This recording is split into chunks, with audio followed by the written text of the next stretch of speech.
Bonjour à tous, c'est Paul Dame pour un nouvel épisode de C'est pas en sucette. Et donc, dans le cas présent, je voudrais faire la suite du 364. Les vers parasites maintenant.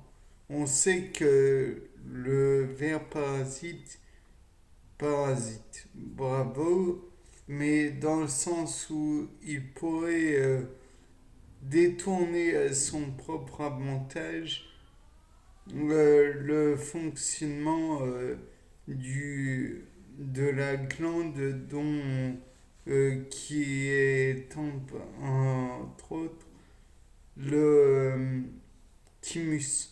Ou alors peut-être pourrait-il se servir des apports de la moelle rouge des os pour son propre bénéfice. En somme, comment dire, en détournant un peu les ressources à son avantage, peut-être pourrait-il empêcher le bon fonctionnement et la bonne maturation des leucocytes précédemment nommés. Et donc peut-être que par la suite, ça ferait que le leucocyte, comme il n'a pas accès totalement à l'organe où il acquiert sa maturation, peut-être qu'il pourrait avoir des problèmes pour acquérir cette maturation. Justement, peut-être serait-il envisageable que le ver parasite même euh, détruise des structures dans lesquelles il y aurait l'acquisition du même particulièrement des cellules dans lesquelles il pourrait y avoir la comment dire l'acquisition de ce marqueur, ou alors des endroits où il y aurait l'enzyme permettant, puisque l'enzyme, je vous le rappelle, sont des catalyseurs, donc des accélérateurs globalement, de réactions chimiques, biochimiques même. Et là, le fait est que si le ver parasite détruisait l'enzyme ou détruisait même le l'espace où il pourrait y avoir formation de cette enzyme, peut-être que ça pourrait empêcher la formation du CD4 correctement. Ou alors peut-être est-ce que ce ver parasite va euh, empêcher le repliement de l'enzyme. Ou alors peut-être que euh, il y aurait besoin donc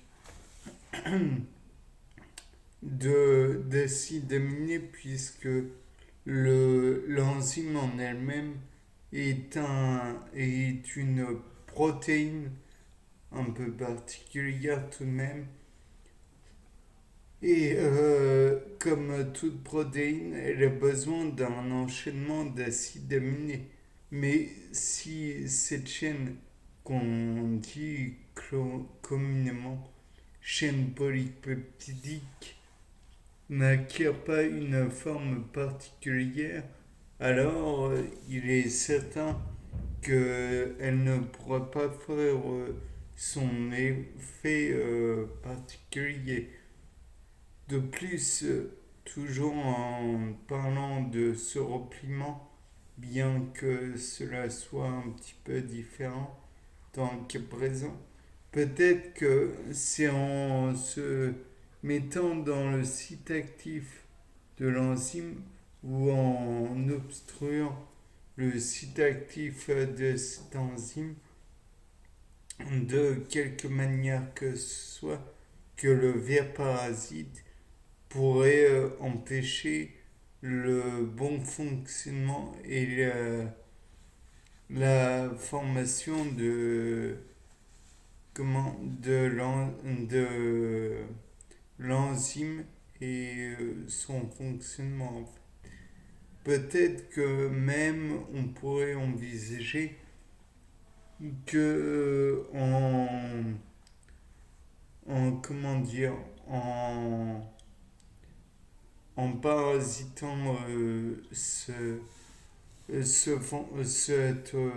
cette enzyme, le ver parasite pourrait la déconstruire pour permettre justement d'autres phénomènes qui se dérouleraient pour lui.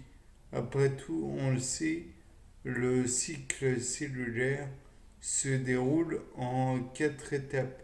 S, G1, M, non, S, G1, euh, M, G1, non, G1, S, G2, M, voilà, avec le S en synthèse.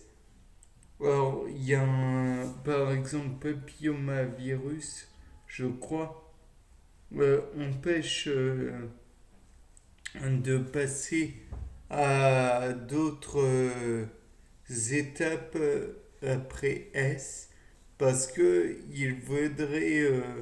il cherche à se faire reproduire. Peut-être que là, encore une fois, le ver parasite chercherait à bloquer le l'enzyme dans un cycle ou pas l'enzyme, le globule blanc dans le cycle cellulaire pour, pour se faire reproduire des parties de lui-même et utiliser en fait le globule blanc, le leucocyte, comme manufactureur, je ne sais pas si ça se dit, manufacturier sinon peut-être de la comment dire de ses propres enzymes et donc lorsqu'il fait M la mitose alors dans ce cas il reproduirait les propres enzymes du ver parasite mais là encore je n'ai pas de preuve donc je laisse aux spécialistes la possibilité de comment dire de contredire ce que je suppose. Mon hypothèse n'est pas forcément bien. C'était Paul Dame pour un nouveau C'est pas en sucette. Au revoir.